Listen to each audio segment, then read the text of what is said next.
Tá gravando aí já, gente? Não, né? Tá, agora tá.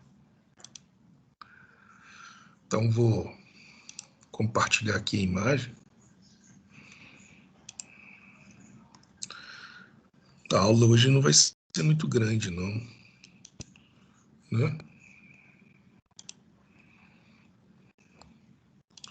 Ó, já de cara eu já mostro isso aqui para vocês ficarem organizados aí na hora de estudar. Essa parte da disciplina, né? Ou melhor dizendo, do conteúdo do módulo 3, tem muito a ver com o sistema nervoso central e periférico, que a gente estudou lá no módulo 1. A gente está mais ou menos aqui, ó, no segundo par de nervos cranianos, como eu tinha discutido com vocês na semana passada.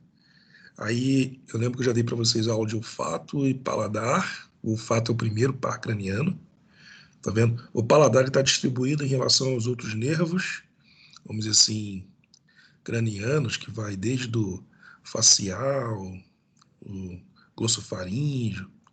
E aqui a gente vai falar, se não me engano, nessa semana ainda, eu não sei qual é o dia, eu não vi lá o cronograma com precisão. A gente vai falar sobre a função do sistema auditivo e vestibular, não é isso? Alguém confirma para mim, hein? É isso sim, Rodrigo. Então, você vai falar sobre o nervo vestíbulo coclear, que seria o oitavo, né? Par craniano aqui, ó. E todos eles vão entrar aqui na base do cérebro, não é isso? Se conectando aqui ao tronco encefálico e ao tálamo e redistribuindo essas informações lá para o lobo occipital. Aí, se você recuperar lá todas aquelas aulas de neuroanatomia que você teve, isso vai te ajudar muito na hora que você for construir aí o seu entendimento, né? A gente está mais ou menos aqui, ó, no segundo par craniano e todas essas características neuroanatômicas e também neurofisiológicas, né? Porque você tem que pensar que quando a gente começar a falar sobre a função visual, se eu tiver lesão nesse segmento aqui, que vai do nervo óptico seguindo por toda a via óptica, né?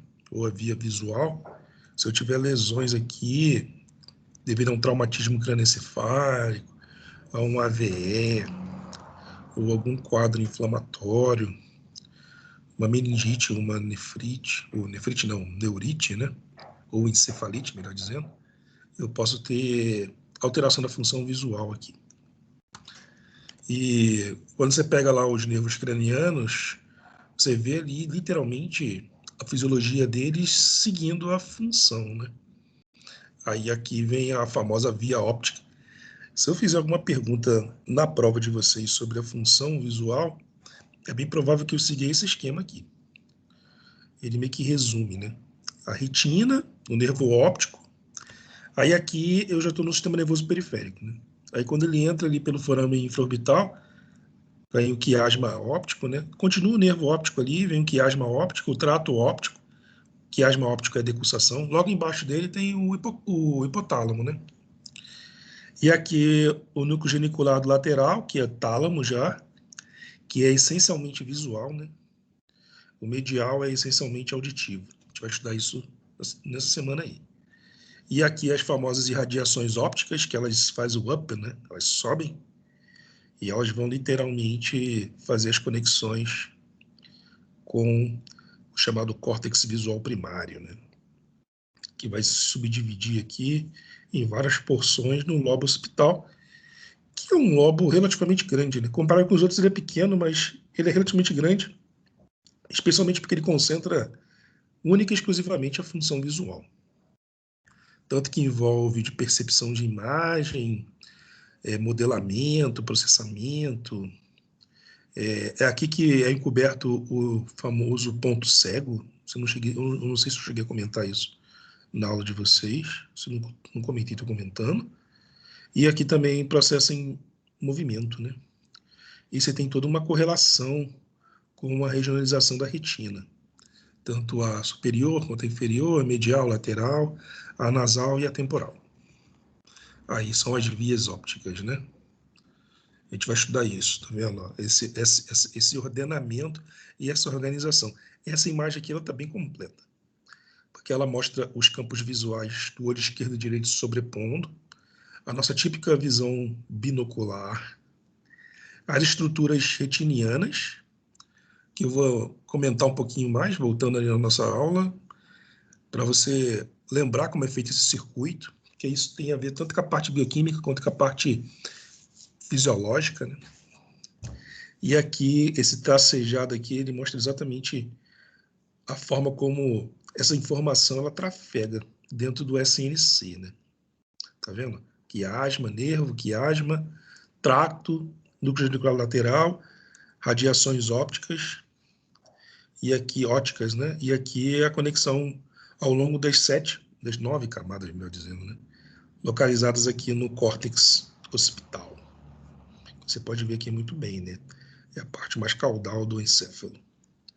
Tanto que se tiver lesão aqui no córtex occipital, o paciente pode desenvolver uma cegueira neural, né? Ele fica cego, ou seja, não consegue ver. Ele perde a capacidade senso-perceptiva, né? Ele perde a capacidade sensória. A capacidade sensória fica funcional ainda, mas a perceptiva vai para o espaço. Não é isso? Aí pode ser decorrência de uma meningite aqui nessa região, ou um traumatismo, entendeu? Ou um parasita, que pode penetrar aqui no sistema nervoso central e se encastelar aqui, literalmente. Isso acontece muito com a neurocisticercose. Aí pode induzir uma lesão, uma inadequação, né, dessa função nervosa superior. É uma função muito nobre, né? Que é a função visual. Mas saindo dessa parte aí, ó, a gente vai voltar lá ao nosso lindo panorama, né? Que envolve aí o sentido da visão. Aí, ó, tá vendo? Essa imagem, ela tá mais simplificada. Mas, como eu falei, é importante esse detalhamento. Eu não falei isso em detalhes na última aula, né? Até porque eu foquei muito no que estava acontecendo aqui dentro da retina. Novamente eu digo, quem tiver com dúvida, essa aqui é a hora para perguntar, hein? De como funciona esse processamento retiniano lá. Eu falei que ele tem muitas nuances. Aí aqui, ó, eu já discuti com detalhes para vocês em relação a essa estrutura do nervo óptico e de como a retina está presente ali no globo ocular. É interessante vocês saberem essa diferença entre a parte mais interna do olho, né, e a parte mais externa. A gente sempre faz essa visão, né, de dentro para fora. Mas você pode também olhar de fora para dentro. Então, primeiro vem a esclera, depois vem a coroide, depois vem a retina, depois vem o humor vítreo. Ou você pode fazer o contrário, humor vítreo, retina, coroide, aí vem o fotopigmento, né, e a esclera. E aqui, obviamente, é o ponto de saída, que é o nervo óptico, que é a nossa querida papila óptica, que fica aqui e é o ponto cego. A gente discutiu esses detalhes aqui, falando de como que o olho funciona como uma super câmera fotográfica. A gente falou também isso aqui, que o olho fica se movimentando, né? Isso é um elemento fundamental para a função visual.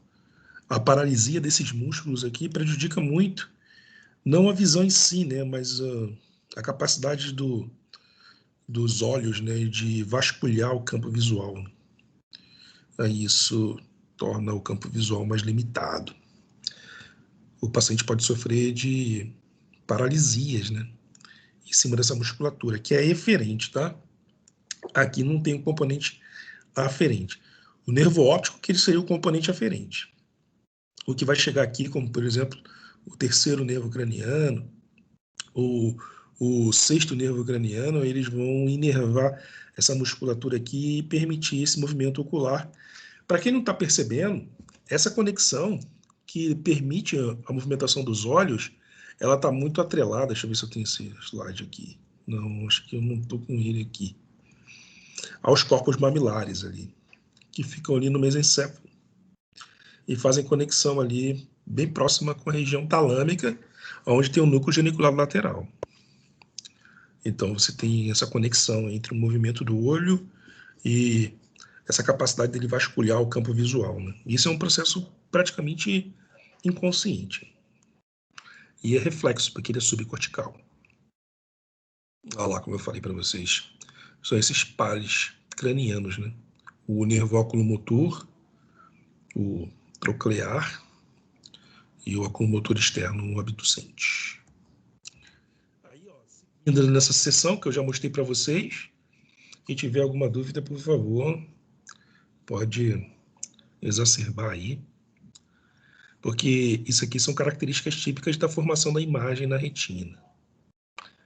Muita gente pergunta, vocês vão ter aula de com um oftalmologista, se eu não me engano, com o Zaidan, com a Elba. Já tiveram essas aulas já, gente? Ou pode ser com o professor Walter? Ainda não. Eles vão fazer lá os testes dos nervos, né, cranianos, né?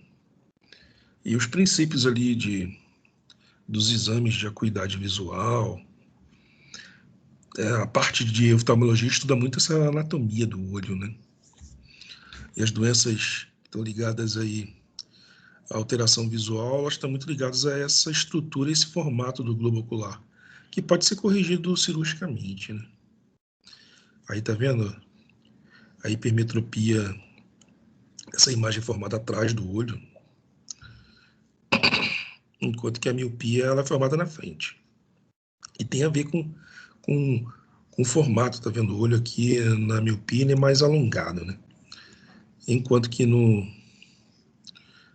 na hipermetropia o olho fica mais achatado ali. Tá vendo? Aí usa-se as lentes para corrigir isso. Aqui eu discuti com vocês detalhes de como que é feita a catarata, né? Que também é uma condição clínica oftalmológica relativamente comum. E isso interfere diretamente naquela física ligada ali ao sistema visual. Essa aqui também deve ser provavelmente uma das questões que vai cair na prova de vocês, especialmente na parte aí de reflexologia. Isso aqui é um teste que pode ser feito para você ver o nível de funcionalidade ali dos reflexos autonômicos, né? Que inclui exatamente a liberação de adrenalina e acetilcolina nessa região aqui da pupila, os corpos ciliares.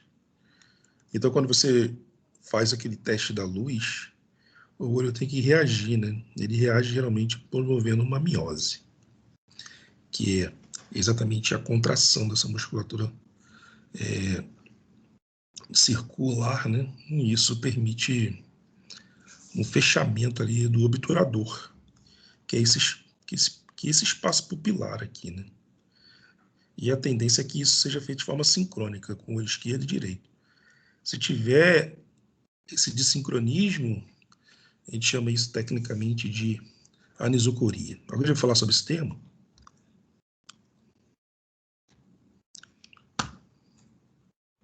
Sim. Normalmente é o pessoal que vê aqueles seriados médicos, né? Anisocoria. O Walter já chegou a comentar com a gente. Ah, então. Aí, em tese, isso não necessariamente faz parte da função visual, né? Mas porque isso é controlado por aqueles nervos eferentes. Mas você tem que olhar o contexto, né, do reflexo, né? Que é a resposta eferente que leva à miose associada ao estímulo visual, que é a função visual que vai pelo nervo óptico. Aí eles se cruzam exatamente ali nos corpos mamilares e no núcleo geniculado lateral, que vai ter a comunicação de interneurônios e gerar, né, o famoso ciclo estímulo-resposta. Estímulo-resposta. Se o paciente tiver essa anisocoria, esse tamanho desigual das pupilas aí, isso é um sinal não é muito bom não, porque pode ter uma lesão profunda ali nesse circuito. Isso pode decorrer depois de um trauma, né? Tanto que você pode ser avaliado aí, não necessariamente na escala de Glasgow, mas nos exames neurológicos, né? Para testar ali o nível de consciência e a função nervosa do paciente pós-trauma. Ah lá, já discuti isso aqui com vocês. Essa parte aqui, ó, da função visual, ela é muito importante porque tudo não é que vai começar na retina, né? Apesar de ela estar na parte periférica do circuito. Mas se você olhar assim, a imagem depende muito de uma retina saudável. Se eu tiver uma lesão retiniana, seja parcial o total, aí isso pode interferir na formação daqueles campos visuais. E isso vai gerar, obviamente, alterações nesse campo visual, quando elas pegam um aspecto significativo do campo visual, também é um termo que o Walter deve ter comentado com vocês. Eu não falei na minha aula lá na semana passada. A gente chama de amaurose. Já ouviram falar esse termo também?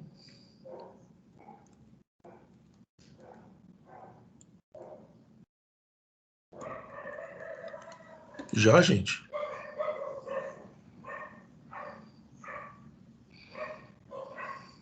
Não, né?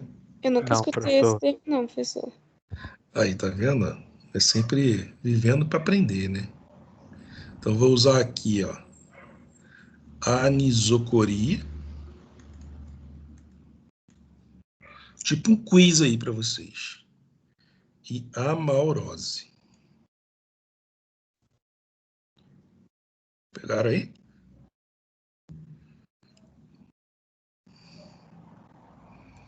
Que seria a perda total, né, da condição visual. Provavelmente com dano retiniano aí. Beleza? Ela pode ser parcial ou, no caso aí, total. São termos que são usados aí na medicina. Vocês podem ver isso nas alternativas, né? Vocês podem ver isso também nos textos, né? Nos pretextos que estão sendo colocados nas questões. Eu não sei se eu discuti isso aqui com vocês, mas isso aqui é um aspecto físico muito relevante da função visual, muito relevante, que é a que define a chamada luz visível, né?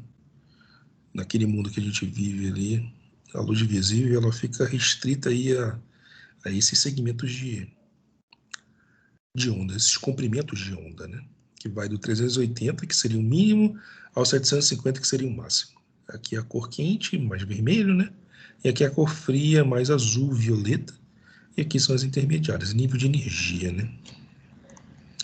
Aí os nossos olhos são capazes exatamente de perceber esses comprimentos de onda que estão literalmente estimulando essa região, essa estrutura retiniana que fica no fundo do olho.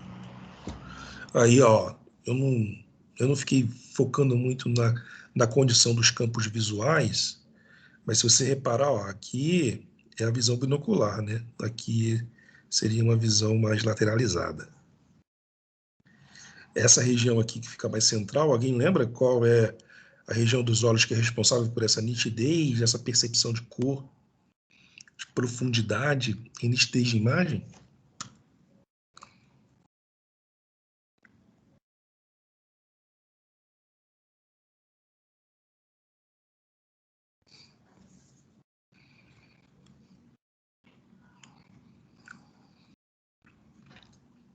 É a região da retina conhecida como fóvea, certo? Ela fica exatamente aqui, ó. É a fóvea centralis, né, Rodrigo? Isso, fóvea centralis. Onde a imagem é formada. Exatamente. Devido àquele jogo ali, né, literalmente de espelhos, certo? Onde os raios luminosos vão fazer a conversão, né? Eles vão formar a imagem bem naquele ponto ali da fóvea. Aí isso faz muito sentido quando você começa a olhar uma alteração na morfologia, né, do globo ocular, não é isso? Porque você não tem a formação perfeita ali naquela região, né? Então a imagem ela fica não nítida, ela fica embaçada, né? O que dificulta a percepção de detalhes ali. Isso inclui a ideia de leitura também. Aí, ó, essa parte que foi que eu fiquei falando quase umas 2 horas, acho que 1 hora e meia aí com vocês, que é como acontece todo o fenômeno de fototransdução. Vamos aproveitar essa aula aí a mais, pensa como se fosse uma continuação, né? Uma pergunta interessante é que, pensa aí comigo aí, quais são as primeiras células a serem atingidas pela luz, né? Quando ela entra no globo ocular. Quando eu olho a retina, né? Que seria esse biofilme aí, para revelar a imagem. Alguém sabe? Seriam as ganglionares, né? São as células ganglionares. Tenho certeza que muitos de vocês lá na múltipla escolha vão colocar fotorreceptor, né? Mas não vai cometer esse erro aí.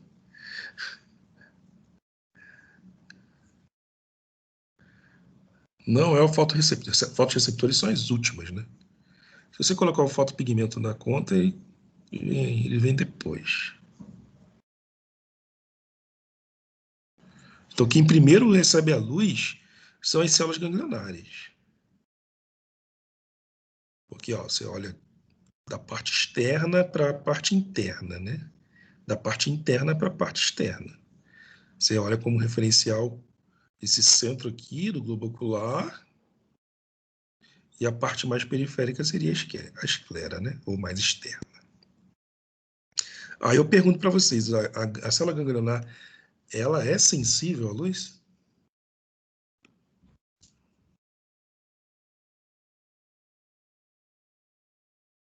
Eu acho que não, né? Acho, eu tenho certeza. Se você acha que não, por que não? Se você acha que sim, por que sim? Porque ela não tem aquele pigmento, né? Rodopsina, opsina. Então, ela não é sensível à luz. Então, a luz bate aqui, atravessa ela, certo? Ela não vai responder com potenciais de membrana à luz. Não vai. Isso vale também para as bipolares. Entenderam, gente? Isso vale para as horizontais e vale para as máquinas. No nosso contexto aqui, o único, vamos dizer assim, elemento celular da retina que é sensível verdadeiramente à luz são os fotorreceptores, exatamente por isso, porque eles contêm os fotopigmentos, como a opsina, né? E as rodopsinas, no caso dos bastonetes, opsina no caso dos cones. E isso aqui que vai gerar a alteração da voltagem dessas células, né? Que responde à ausência e à presença da luz. Aí eu não sei se eu falei isso, mas o fotopigmento, se humanos não tanto, né? Mas os animais, ele reflete a luz, né? Aí a luz volta. Aí quando ela volta, ela estimula novamente os fotorreceptores e isso aumenta a luminosidade, né? Você sabe que tem diferença entre luminância e luminosidade, né? A luminância está mais ligada à quantidade de luz, enquanto que a luminosidade mais é a qualidade. Beleza. Tá lá a querida Fóvea ali.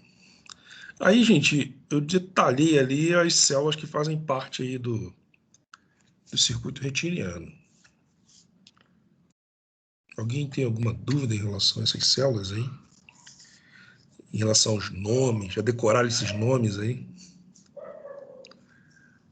Os tipos, a morfologia, a funcionalidade, a posição, né, dentro do circuito retiniano. Essa imagem aí é interessante que ela inverte, né? Ó, aqui eu estou vendo ganglionar, bipolar, fotorreceptor. Aqui eu já estou vendo fotorreceptor, bipolar e ganglionar. Então a luz não vem de cima para baixo, aqui ela está vindo de baixo para cima, né? Ó, toma cuidado, hein, na hora que você for ver a imagem.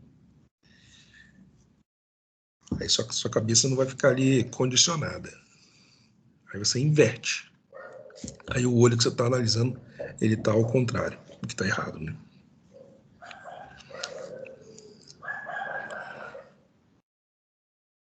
Olha lá, ó.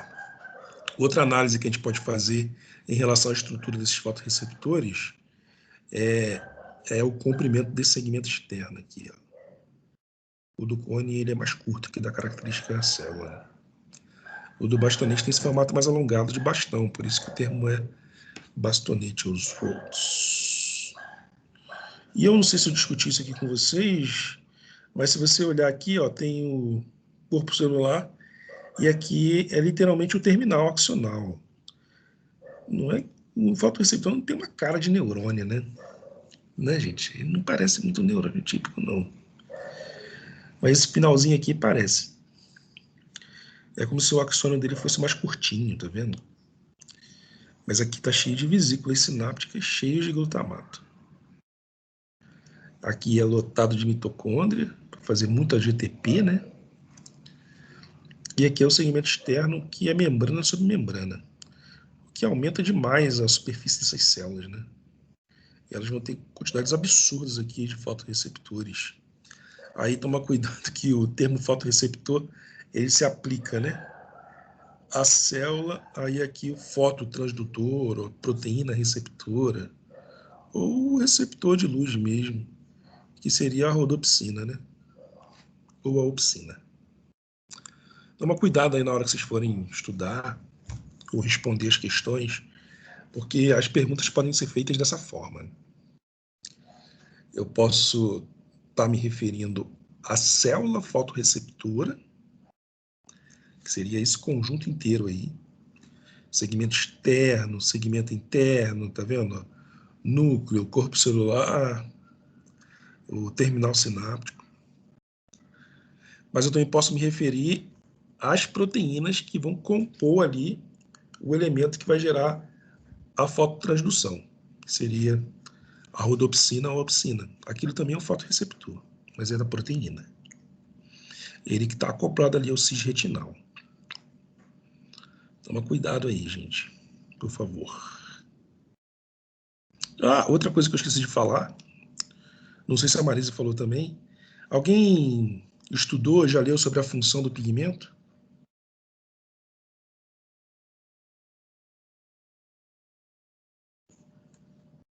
Professor, pelo que eu estudei, pelo que eu lembro também, é que o epitélio pigmentar ele evita que a luz fique difusa, né?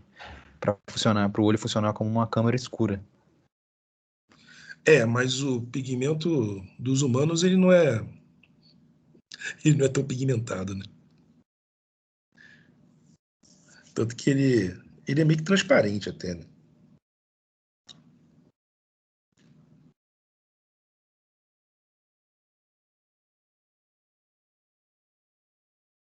Quando você tira uma foto de uma pessoa, a iluminação pode ser tão drástica ali dentro da câmara escura do olho, né? Que ela pode ficar com aqueles olhos vermelhos, né? Já ouviu falar sobre isso, né? Sim. E esse olho vermelho é devido ao quê? Ele é como se fosse O cara não fuma maconha, não. como se fosse um reflexo do sangue, né? Exato, mas aí não é do fotopigmento nem dos fotorreceptores ou da retina, né? Seria de quem? Da coroide. Certo? Que é aquela camada de vasos sanguíneos que ficaria atrás do pigmento. Isso que você está falando, o pigmento faz também, mas quando ele é mais escuro, né, e pigmentado. Mas o pigmento tem outra função muito importante. Ele, assim como a chamada glia de Miller, né, eles funcionam como um elemento que permite a nutrição dessas células aqui, retinianas. Entendeu? Sim. Ele tem uma função de célula glial, né? Ele cria ali a proteção, ele cria uma barreira, ele permite a sustentação. Estou dando uma típica definição de que tipo de tecido. Tecido conjuntivo, né? Aqueles tecidos de sustentação.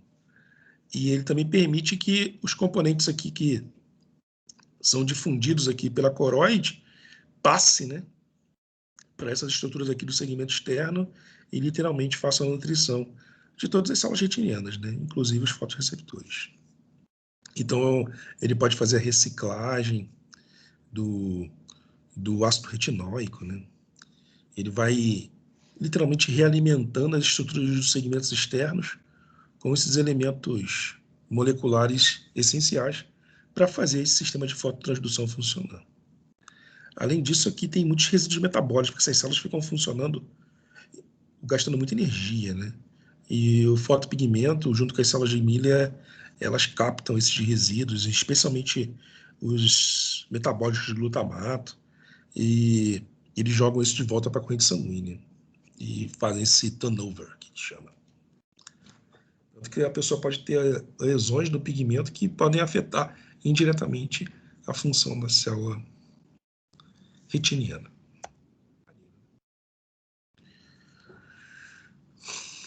E aí?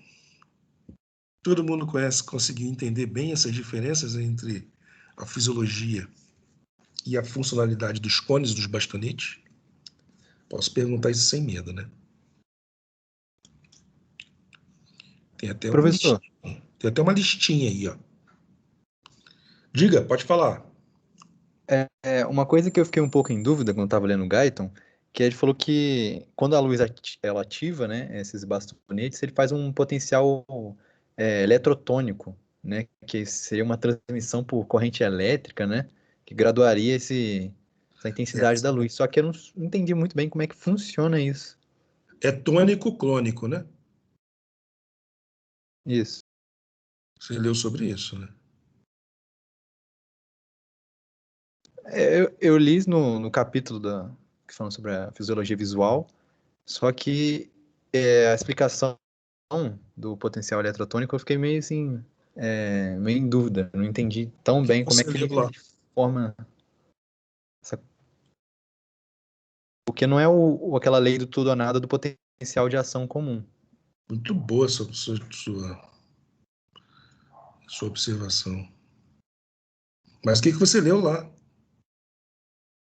Ah, o que eu entendi é que ele ser uma forma dele graduar a intensidade da luz, né? Conforme a luz bate ali, vamos dizer assim, ele vai dar mais eletronegatividade ou menos eletronegatividade, né? É que isso criaria como se fosse uma corrente elétrica que não é igual ao do potencial de ação. Só que eu não sei exatamente como é que ele cria essa corrente elétrica, né? Isso me deixou meio assim, em dúvida. Então, olha, tá vendo como é que é bom de voltar no assunto? Parece que não tem muita coisa para discutir, mas tem sim. Primeiro, essa diferença que você faz aí, e você estudou sobre os potenciais tônico-clônicos, o potencial clônico, né, é aquele típico que você já estudou comigo lá no módulo 1, entendeu? Que é o potencial de ação, o padrão. Aí eu lembro disso e que eu cheguei a discutir isso com vocês. Vocês estão no terceiro período, não é? Terceiro módulo? Isso. Uhum. A gente discutiu lá os potenciais de pico e os potenciais de platô, lembra lá? Sim. Um é mais comum na célula cardíaca, muscular, o outro está presente na célula muscular lisa, na célula muscular esquelética e nos neurônios. Os neurônios fazem típico potencial de pico, né? Eles fazem uma delimitação muito, muito precisa em relação a esse nível de excitação, que leva àquela teoria, ou melhor dizendo, àquela lei do tudo ou nada. Você falou muito bem. Já quando você começa a ir para esse sistema tônico, ele, na verdade, ele gera oscilações, como você leu aí, certo? Mas essas oscilações, elas não são tão evidentes ou tão distantes. Você não tem uma amplitude muito alta. Percebeu a lógica? Sim. E isso, cara, vou ser categórico com você, não é potencial de ação. Entendeu? Sim. Aí faz sentido o cara colocar lá que ele não responde à lei do tudo ou nada. Na verdade, ele vai oscilar em níveis que não vai ser nem supralimiar nem sublimiar. Ele vai ter uma própria lógica de alteração de potencial naquela amplitude dada pelo fotorreceptor. Aí você vai me perguntar, mas espera aí, o fotorreceptor ele não gera potencial de ação? Não, não gera. E por que eu posso afirmar isso com certeza? Ó, eu quero saber quem é que está conseguindo acompanhar as nossas discussões aí, hein? Ele não gera o Os potencial dois de são. ação porque ele É? não abre canais, né? Não acontece uma despolarização comum, né? Não, acontece despolarização, sim. Acontece bipolarização, ele abre canais. Acho que o que eu estou falando aqui não tem um potencial de ação típico, clássico, que rompe a partir do momento que eu tenho um determinado limiar de voltagem, que gira em torno de menos 40 milivolts. Por quê? Por conta da intensidade da luz, professor, que tem uma graduação diferente. Simples. Não tem canais de sódio, cara, e potássio, dependente de voltagem.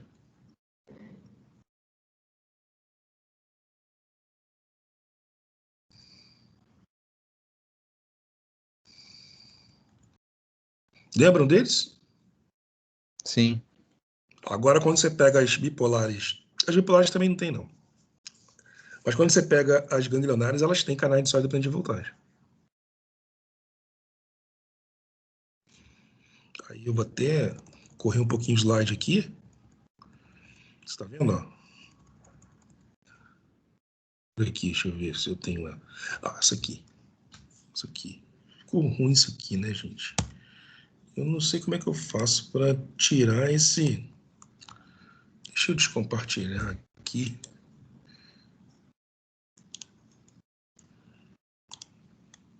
Descompartilhou aí com você, para vocês? Estão me mandando umas mensagens aqui, gente. Não sei quem é.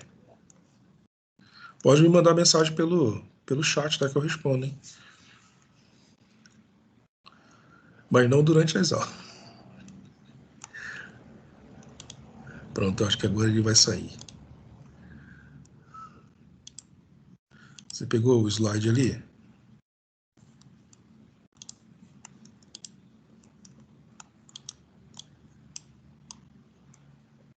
Deixa eu levantar mais um pouquinho ele aqui. Agora sim, essa imagem aqui vai ficar mais clara para você entender lá o que o Guyton está falando. Você está conseguindo ver? Sim.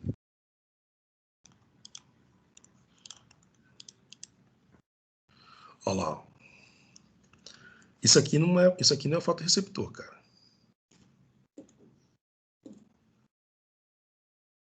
Desculpa, isso aqui não é potencial de ação, entendeu? São aquelas variações tônicas que você lê no livro lá, que são hiperpolarizantes ou despolarizantes. Aí aqui depende, por exemplo, do nível de abertura dos canais. Aqui, como você estudou comigo, que canais são esses daqui que ficam no segmento externo e vão reverberar alterações de canais que estão presentes aqui na parte do corpo celular e, obviamente, no terminal sináptico. Lembra? Tudo começa com os canais dependentes de GTP, lembra? Sim. Aí aqui não é PA, cara. São aquelas oscilações de corrente. Isso perturba e gera liberação de glutamato aqui. Já aqui é a mesma coisa. Eu vou ter alteração de canais ionotrópicos e metabotrópicos nas células bipolares ON e OFF. Vou levar essas alterações de voltagem, muito parecidas com o fotorreceptor. Elas não têm uma amplitude muito grande, tá vendo? Mas fazem essa diferença aí entre a entrada e a saída de sódio e potássio. Aqui na ganglionar, eu já tenho um esquema muito parecido com os nossos neurônios típicos. Eu vou ter aqui os dendritos, né? E a partir do momento que eu tenho essa despolarização, eu vou levar a somação temporal espacial, que vai se somar ao longo do dendrito, né, passando pelo corpo celular da célula ganglionar. E isso, por sua vez, vai estimular os canais de sódio e potássio, dependente de voltagem, que estão aqui no cone de implantação. Aí, se você vê, ó, fica bem claro, tá vendo? Ó, como é que é o tipo de potencial? Você está vendo, cara? Sim.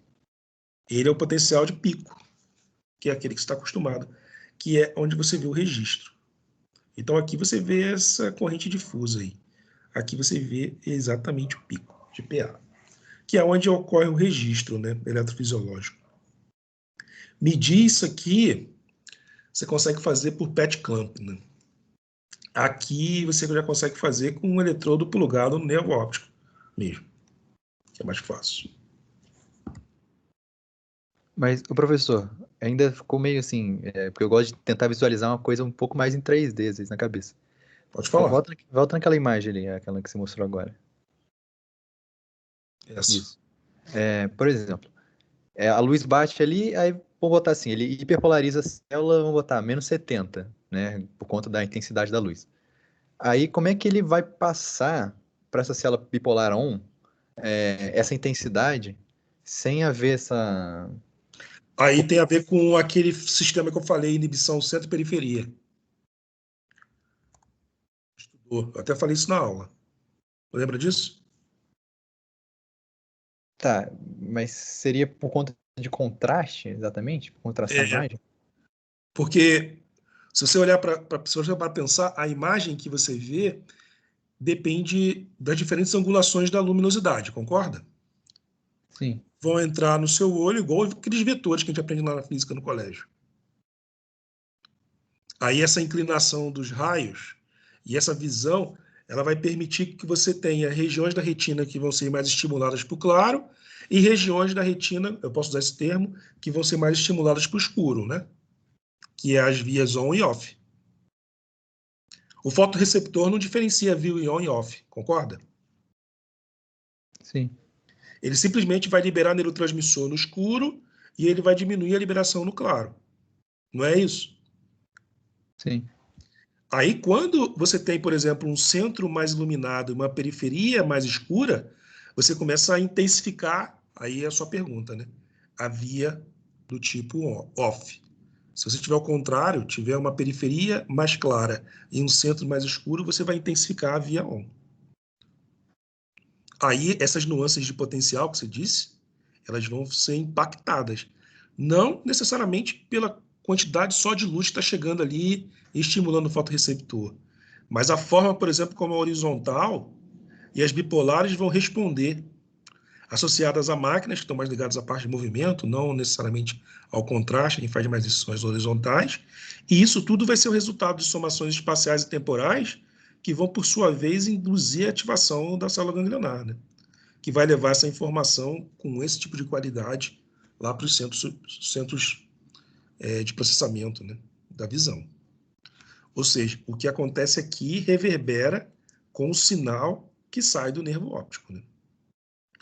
Será que eu consegui te ajudar?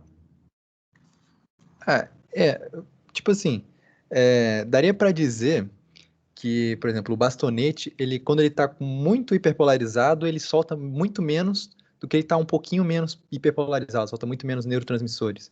Dá para dizer assim, para tentar visualizar? Você tá focando o processo só em cima do bastonete. O bastonete é como Porque se fosse essa a agulha. transmissão desse negócio de deixar de inibir, para mim, para poder graduar a luz, isso me deixou um pouquinho assim. Como é que ele deixa de inibir só? Ele não tem uma comunicação entre a célula bipolar e o bastonete, por exemplo? Tem, e a comunicação é química. A gente discutiu isso na aula. Mas então seria, por exemplo, se ele está muito Ó, hiperpolarizado, ele segura mais neurotransmissor, vamos dizer assim? Ou, sei lá. não, cara, isso vai depender do nível de estimulação da bipolar que está embaixo, cara. Entendeu? Porque a bipolar seria inibida também pela célula horizontal, certo? Exato, mas só se ela estiver no centro. Na periferia, ela vai estar. Desculpa, na periferia. Se ela estiver no centro, ela vai ser ao contrário. Sim. Você pode até pensar, cara, que as células bipolares, elas não têm só receptores glutamatérgicos. É bem provável que elas tenham também receptores de outros neurotransmissores, né? Como acetilcolina, serotonina. E ainda vou te dizer mais. A conexão, acho que tem nesse slide aqui. Aqui, ó. Tá vendo? A conexão da horizontal, ela não se faz apenas com a bipolar. Ela também faz conexão com o próprio fotorreceptor. E aqui pode mudar essa intensidade de liberação de neurotransmissor, como você está perguntando aí. Ó, vou te dar um exemplo. Aqui no centro, tá vendo? Ó, essa região aqui do centro. Aqui eu tenho pouca luminosidade, então tá escuro. Então tá provavelmente batendo uma sombra aqui lá na retina. Não é isso que você está me perguntando? Sim. Aí na periferia daquele objeto que você está olhando lá, tá batendo um raio de luz ali, ele está mais iluminado na periferia. Então no centro está mais escuro e na parte periférica está mais iluminado. Então, aqui de cara eu estou o quê? Eu estou gerando uma luminosidade heterogênea na retina. Está chegando lá no fundo do olho. Um centro mais escuro e a periferia mais clara. Então é um ponto negro no centro do campo visual, seguido o quê? Por uma iluminação intensa na periferia. Aí como é que os fotorreceptores vão reagir? Ó?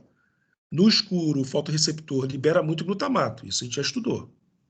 São as correntes de escuro, certo? Certo. Enquanto que na periferia que está claro, ó, os fotorreceptores que são os mesmos, gente, é a mesma célula, tá? São irmãos aqui, né? ele vai tender a liberar menos neurotransmissor glutamato, porque está claro. Você aprendeu aqui que a via de fototransdução, quando a luz chega, ela é meio que inibida, né, a célula fotorreceptora. Quando não tem luz, esse sistema aqui é hiperativado. Então, ele despolariza aqui e hiperpolariza aqui. Isso vai resultar em liberação menor de glutamato na periferia, com uma liberação maior de glutamato no centro. Aí, se você olhar só a via que vai ser ativada, qual é a via que vai ser ativada aqui no centro? Discute aí comigo. A via que vai ser ativada aqui no centro. Via off. Por que é a via off? Porque está com baixa luminosidade. Mas eu tenho muito glutamato, concorda? E o excesso de glutamato vai tender ao quê? A despolarizar? Não, ele não vai despolarizar, né? Ele vai inibir a via on e vai favorecer a ativação da via off. Aí, quando eu começo a ativar essa via off, ela começa a sobressair no centro do sistema. E a ganglionar também eu posso chamá-la de ganglionar do tipo off, né? Porque ela vai ser também estimulada nessa via que foi preferencialmente ativada aqui. E as bipolares, cara, elas vão fazer o seguinte, elas vão tender a inibir essa periferia e intensificar essa sensibilização de centro.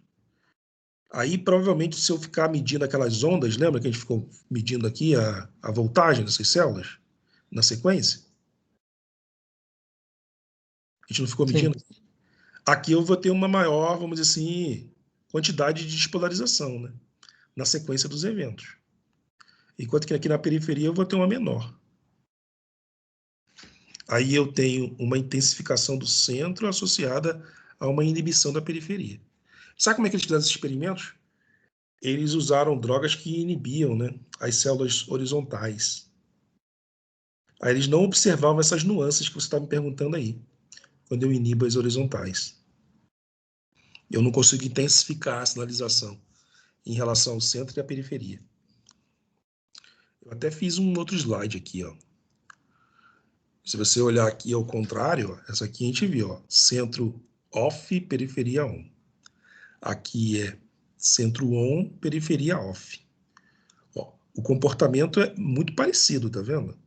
Mas só que aqui no centro, ó, eu intensifico uma sinalização do tipo on. Aí a tendência é essa célula azul aqui, bipolar on, e a ganglionar on serem ativadas na sequência do circuito.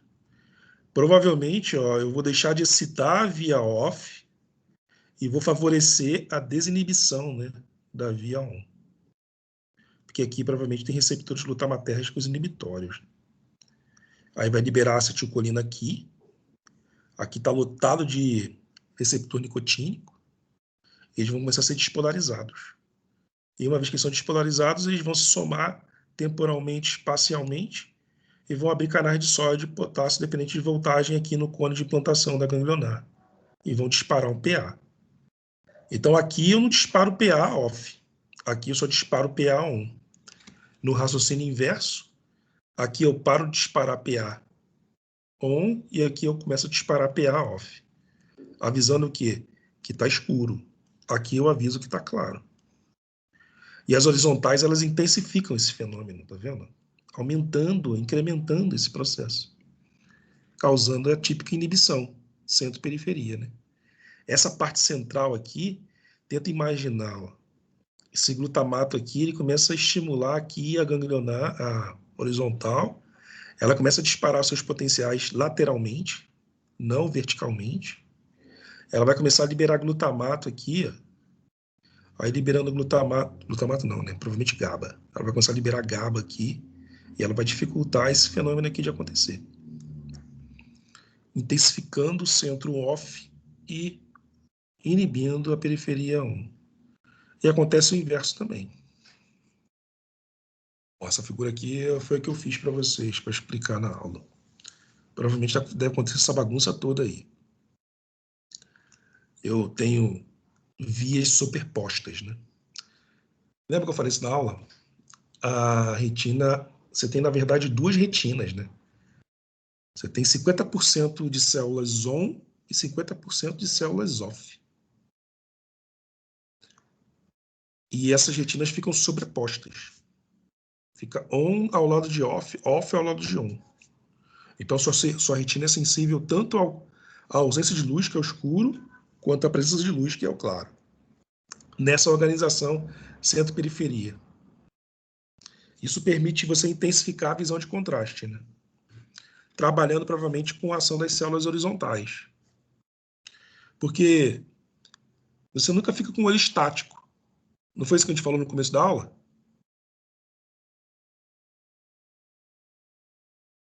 Não foi? Sim. A iluminação nunca é constante. Ela sempre vai mudando, né, de intensidade no ambiente, certo? Então, as informações que você está recebendo ali no globo ocular e chegando na retina vão sempre ser heterogêneas. E a sua retina é incrível, né? Ela vai se adaptando e modulando esses potenciais de membrana que a gente está discutindo aqui, causando ativações de centros de vias on e vias off. Isso é muito legal, porque um objeto pode ter nuances, cores e contrastes diferentes a partir do momento que você altera a forma como ele é iluminado. Já para pensar nisso?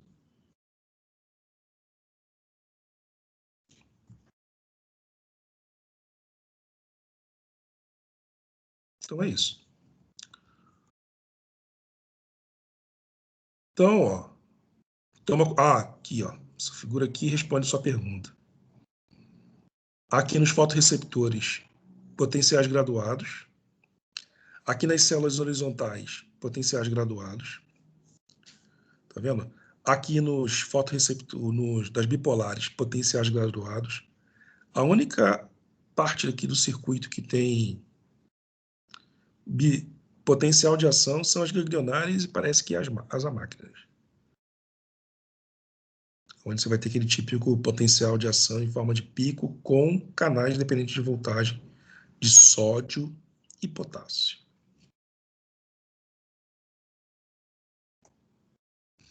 Olha lá, esqueci de falar, ó.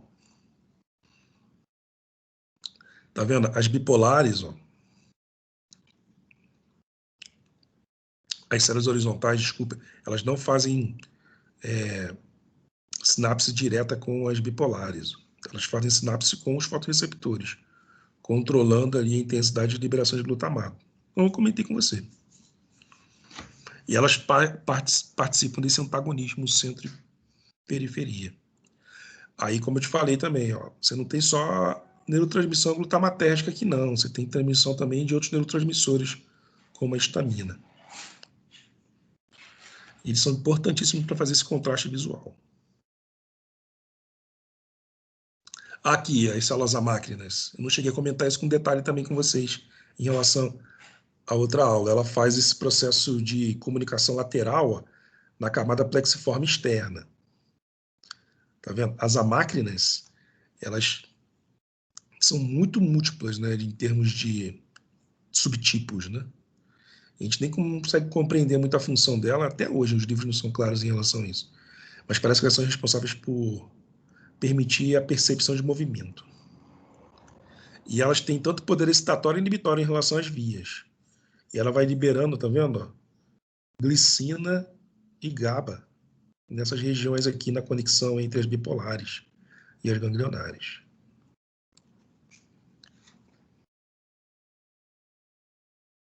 Isso é interessante. Uma vez eu li um estudo que, pensa comigo, você está com o seu olhar fixo no horizonte. Todo mundo está aí pensando no meu esquema? Você está olhando fixamente no horizonte. Aí você está olhando ali um céu azul com uma luminosidade diurna, né? Eu não digo próximo ao meio-dia, mas na metade da tarde. Aí você está vendo, por exemplo, o voo de uma gaivota. Aí a gaivota está passando ali naquele firmamento azul que está bem iluminado. Como é que você vai perceber que é uma gaivota que está voando? Pergunta aí. Poderia ser um avião? Poderia ser uma pipa? Poderia ser um OVNI? Poderia ser um drone?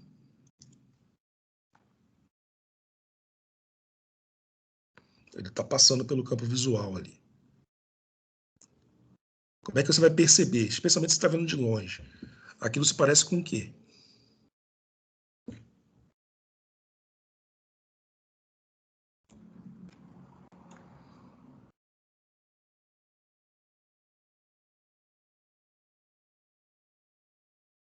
Aí seria pela interpretação do córtex? Que seja.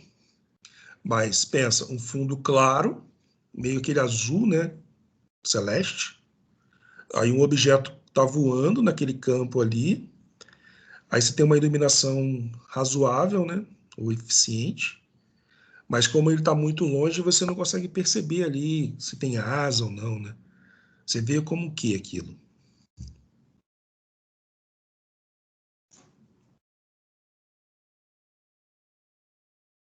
Não parece um ponto escuro que está voando sobre o horizonte? Sim. Mas só que ele não fica parado, concorda? Ele não está em movimento. Sim. Então, como ele fica em movimento, ele vai transitando pelo seu campo visual. Então, você vai ter regiões da sua retina que vão ser estimulados por esse ponto escuro que está passando no fundo claro, em diferentes regiões de forma sequencial. Parece que as máquinas respondem exatamente a isso, entendeu? Ou seja, o ponto escuro está passando ao longo do campo visual, aí ele está o quê? Ele está alterando as nuances de recebimento de luz e está gerando, por exemplo, ativação de via off e ativação de via on de forma alternada e direcionada. Tipo, da esquerda para a direita, de cima para baixo, de baixo para cima, da direita para a esquerda. Aí as suas células, a máquinas, parece que elas são capazes de fazer essas inibições pontuais. Você está percebendo onde que eu estou querendo chegar? Ela vai literalmente acompanhando essas variações de luminosidade que transitam ao longo do campo visual. Então você vai ver o contraste associado ao quê? Se ela analisa o que está acompanhando em relação à direção cima, baixo, baixo, cima, frente, trás. O que ela está observando? Né? Está observando, além disso, o movimento, né, do objeto no campo visual.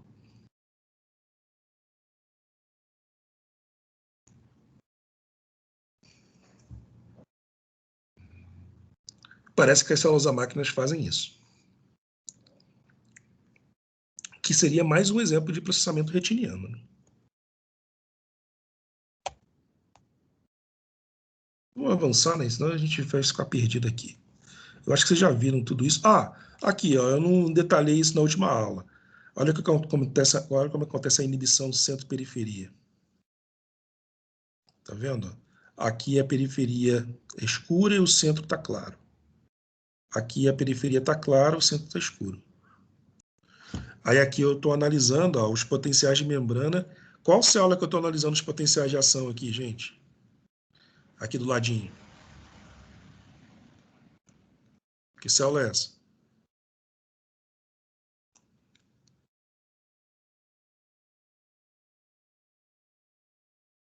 Ó, potencial em forma de pico. Que está saindo do campo retiniano, visual do campo retiniano. Qual é a célula que eu estou analisando? Gangliona? A ganglionar. Então é a ganglionar que está emitindo o sinal, né, para o encéfalo. Aí se eu faço aquilo que eu te falei, ó, boto um círculo escuro, o centro um ponto luminoso, bem claro, olha lá, eu tenho uma inibição na periferia do escuro e uma intensificação do sinal no centro. Já aqui, eu tenho uma periferia clara e um centro escuro. Eu tenho uma intensificação do sinal aqui na periferia e um intenso bloqueio aqui na parte central. Eu estou gerando essa nuance, tá vendo? Entre centro e periferia. Aqui, ó, aqui é o chamado, tá vendo? A luz aqui, ó, ela tá caminhando aqui para o centro. Ó. Aí quando eu pego na periferia, aqui no escuro, eu vou ter uma intensificação aqui, ó, desse ponto claro. inibindo a parte mais periférica, enquanto que o centro, quando for claro aqui, eu vou ter uma intensificação dessa transmissão sináptica, né? E liberação de potenciais de ação. Agora, o último que é mais interessante, que é o 4. Quando eu tenho uma iluminação difusa, que ilumina tanto o centro quanto a periferia, aí eu vou analisar lá as ganglionares, ó, elas praticamente vão gerar potenciais de ação na mesma frequência. Isso praticamente não gera diferença nenhuma, né? Como é que isso deve ser interpretado pelo cérebro lá dentro, lá do lobo occipital? Ele não consegue ver o contraste. Ele vai ver tudo claro ou tudo escuro. Aqui não, aqui ele vai ver pontos de escuridão com pontos com centro de clareza, né, de luz com periferia escura. Aqui ele provavelmente vai ver uma periferia clara com um centro escuro, o que permite uma visão de contraste mais eficiente. Aí isso depende desses contextos aí de células, que a gente já discutiu. Aqui, esse aqui é o outro exemplo de como acontece essa divisão entre centro e periferia, né? Olha lá, se eu deixar tudo escuro, eu não tenho diferença muito grande de potencial, fica tudo fixo praticamente. Se eu deixar tudo claro, eu vou ter também poucas diferenças de potencial aqui na ganglionar off. Agora, se eu botar a periferia clara e um centro escuro, eu vou ter uma intensidade de conexão aqui da periferia off, aumentando essa percepção, né, de contraste. E é aquilo que eu falei para vocês, eu mostrei essa imagem aqui. Qual é a parte mais clara e qual é a parte mais escura desse quadrado aqui central, né? Aqui, ó, esse quadrado aqui, quando você inibe a periferia, estimula o centro on, ele fica muito mais claro, né? Quando comparado com esse. Essa aqui, eu também discuti com vocês, é a visão colorida. Aí tem as cores primárias, tem que lembrar lá dos fotopigmentos. Aí eu discuti lá o aspecto relacionado ao daltonismo, que tem uma importância médica, né? As pessoas nascem com daltonismo, que é uma alteração genética, né? Que um ou outro, ou mais de um fotopigmento não está presente. E aqui eu acho que não cheguei a comentar isso aqui com detalhes. Essa visão colorida é a soma, né, da ativação desses diferentes tipos de opsinas que estão nesses diferentes tipos de cones que estão concentrados ali na fóvea. E a luz é um somatório, né, de todos os comprimentos de onda, ou todas as cores. E aqui, para a gente finalizar, não vou esticar mais aí, para facilitar a vida de vocês, ó, o olho fica na periferia do sistema. Toda essa parte aqui que eu estou acompanhando aqui com o mouse é a parte periférica, a central do circuito visual. Ó, alguém está vendo aqui essa conexão? Alguém? Eu acho que não cheguei a comentar isso na aula. Alguém está vendo isso aqui?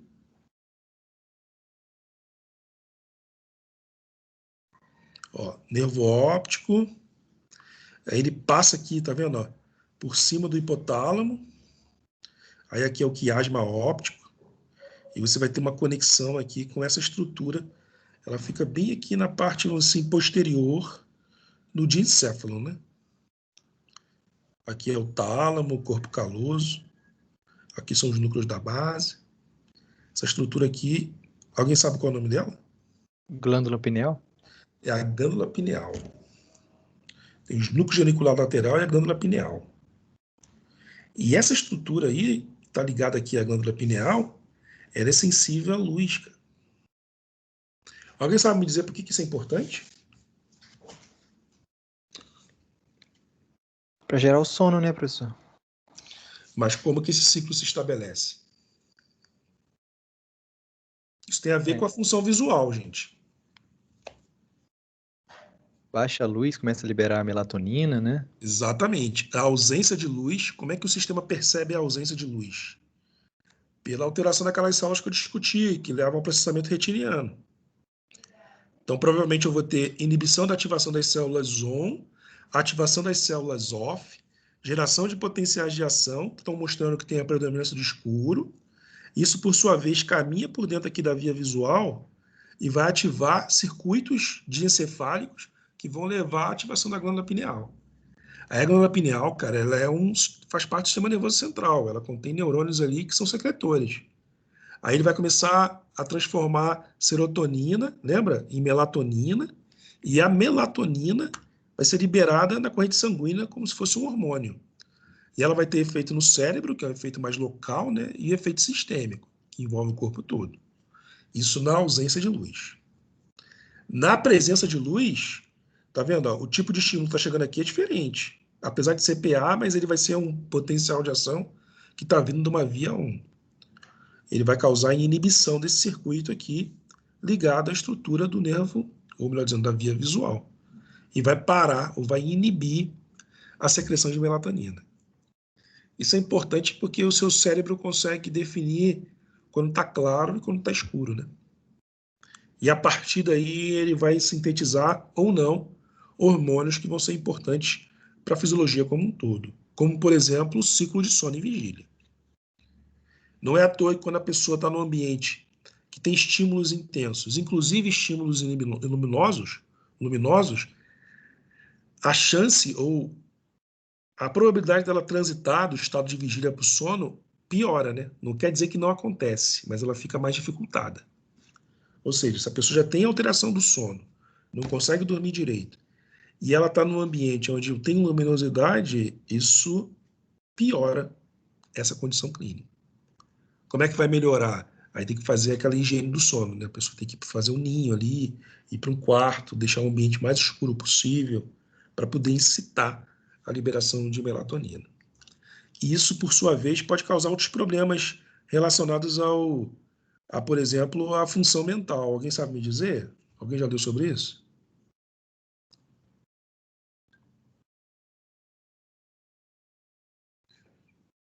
Se a pessoa ficar muito tempo no escuro, por exemplo, trancada dentro de uma cela, vivendo numa caverna, ou passar o inverno no norte do mundo, o que pode acontecer com esse indivíduo?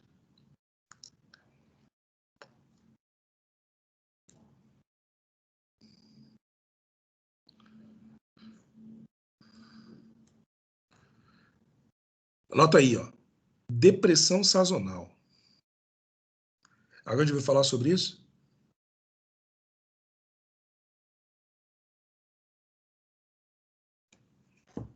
Professor, seria por conta da alta conversão de serotonina? E a produção de melatonina que tem efeito inibitório no circuito límbico, já estudamos isso, e isso vai reverberar no sistema e vai causar inibição das funções cognitivas e neuroafetivas, né? O que pode piorar um quadro depressivo. E ela é sazonal porque ela depende dessa estação do ano. Entendeu? Sim, maneiro. Aí quando o cara vai lá para a praia, para as regiões tropicais, o que acontece com ele? Fica feliz, né? Porque lá tem muito sol. Olha que barato. Maneiro, né? Isso já está comprovado já. Tem gente que usa melatonina artificial, né, sintética, para induzir sono. Aqui no Brasil ela não é classificada como medicamento, eles usam como suplemento, mas ela tem efeito no sistema nervoso central. E especula-se que o efeito que ela tem é depressor, né? Ela pode agravar casos de depressão e até induzir suicídio. Aí aqui, tá vendo a retina? Aqui são as camadas que eu falei para vocês. Eu falei quantas? 9? Não, é 7. Isso, 7, 6 a 7. Olha lá, o núcleo geniculado, que fica no tálamo, e a partir daqui vai ter as irradiações ópticas que vão se conectando ao córtex visual primário. Ó, essa divisão aqui de retina é importante para vocês saberem também, especialmente na oftalmologia, né? Para você exatamente saber qual a região do quadrante, né, do campo visual do paciente, ele está tendo a alteração visual. Se é total, parcial, de qual lado que é, né, ou qual altura. E olha que legal, ó, tá vendo? eu tenho a decussação, tá vendo? Do olho direito, por exemplo, vai para o lado esquerdo, do lado esquerdo vai para o núcleo genicular lateral direito. Isso aqui também é um elemento interessante para vocês verem pelo ponto de vista clínico. Ah lá, esse aqui eu já mostrei para vocês, o campo visual, tá vendo? A mácula é aquela região da fóvea onde tem a maior nitidez dos campos visuais. Aí isso aqui eu não detalhei na última aula. Também faz parte da função visual. Ó, a partir do tálamo, núcleo genicular lateral lá, tá vendo? Vai ter as irradiações ópticas, elas vão chegar lá no V1, né, que é o córtex visual primário, e lá vai ter todo aquele sistema de processamento que eu falei para vocês. Desde a visão de contraste, passando pelo processamento da cor, forma, né, também envolve contraste, e o movimento. Isso aqui é que a gente chama de pequeno campo receptor, porque é essa conexão aqui entre os neurônios que estão vindo lá do tálamo, né? Os neurônios corticais, ele é praticamente 1 a 1, né? Então o campo receptor é menor. É uma conexão de alta precisão. Aí eu lembro que quando eu era estudante igual a vocês, assim, o pessoal ficava discutindo se havia ou não processamento na retina. Se o processamento era feito a partir do núcleo genicular lateral e do córtex. Hoje em dia já se assume que esse processamento é feito tanto na retina quanto no núcleo genicular lateral quanto no córtex. É como se fosse um processamento em vários níveis. Mas a separação já acontece aqui. E ela vai perdurando, né, ao longo das vias centrais. Aí, se você olhar as vias, ó, o V2, o V3, tá vendo? Ele vai começando a fazer o quê? Aumentando esse campo receptivo e agregando e ampliando, né, esse processamento, provavelmente com conexões intercortical ali, né, mais lateralizadas, não verticalizadas. Aí a parte terceira aqui já está relacionada ao movimento. Provavelmente deve pegar muita informação das células a máquinas, tá vendo? E tem várias regiões aqui que tem função desconhecida, que a gente não sabe. Tá? E aqui é o nosso querido lobo occipital trabalhando de forma ativa aí. Tanto o esquerdo quanto o direito. Fazendo essa percepção. Aqui usa o termo técnico aí, tá? Percepção.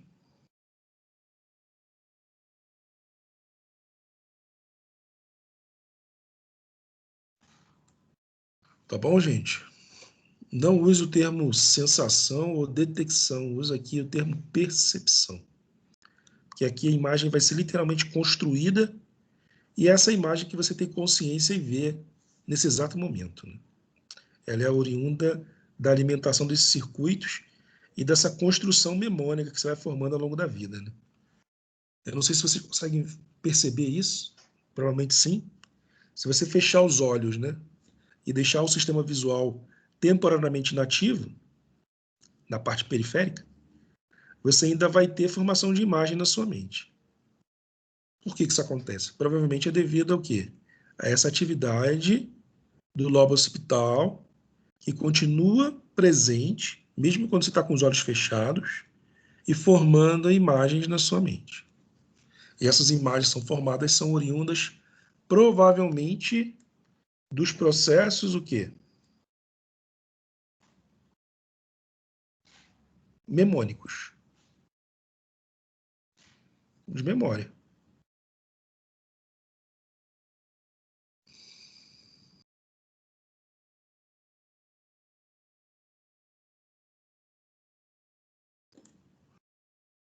Obviamente que você nunca vai conseguir lembrar de tudo, com todos os detalhes, mas você pode lembrar de muita coisa, a ponto de descrever, né, o que você viu. Só relembrando as imagens que estão armazenadas no seu córtex occipital. Beleza? Olha lá, trato óptico, nervo óptico, já mostrei essa via toda aí. Isso aí costuma cair na prova. Olha lá os ritmos biológicos, ó. Essas conexões com o núcleo supraquiasmático, a conexão com o hipotálamo e também a conexão com a glândula pineal. Isso induz a secreção de vários hormônios, né, como o cortisol. Essa parte que já estudamos também, Aqui é o exemplo que eu falei para vocês, né? Ó, cegueira, que é a perda total do campo visual aqui do olho direito. Aí a visão monocular. Ó, hemiantropesia, né? Bilateral. Aqui é parcial, tá vendo? E quando isso aqui fica tudo escuro, é a amaurose, como eu já discuti. Aqui eu já falei, ó, essa aqui eu também já falei, essa parte aqui. O humor, o sono e vigília, né? A localização espacial dos objetos, a intensidade luminosa, que é a diferença entre luminância e luminosidade, discriminação na forma de objetos, visão de cores, detecção de movimento. Tudo isso está associado aí à forma como a gente visualiza o mundo, né? Sistema visual primário, esse movimento ocular aí, o movimento de alcançar as mãos, comportamento reflexo, né? Gente, acho que tá bom. Vocês já sabem tudo sobre visão, hein? Melhor do que isso, só 2 disso. Eu não vou esticar mais, não. Acho que já tem matéria demais. Né? Melhor de ficar aí. Gente, se alguém tiver alguma dúvida, pode me mandar. Vou usar essas palavras que eu coloquei aqui no chat de vocês como palavras-chave para fazer as questões que a Marisa vai me pedir. Tá bom? Beleza, gente. Vejo vocês na aula de audição. Falou, professor. Obrigado. Abraço para todos. Falou, abraço.